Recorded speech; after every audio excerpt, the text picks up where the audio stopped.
आज मी तुमच्याकडे केवळ मत मागायला इथे उभी राहिलेली नाही, मी तुमच्याकडे नातं टिकवायला आलेले आहे।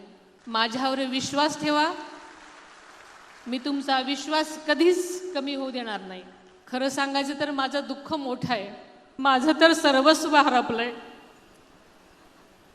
पण लाखोंचा पोशिंदा गमावलेल्या आणि आशेने माझ्याकडे पाहणाऱ्या या पोरक्या जनतेकडे पाहिल्यानंतर दादांचं स्वप्न, त्यांच्या कर्तव्याची जाणीव आणि त्यांच्या पश्चात माझ्यावर आलेली जबाबदारी आदरणीय दादांची जागा कोणीच घेऊ शकत नाही।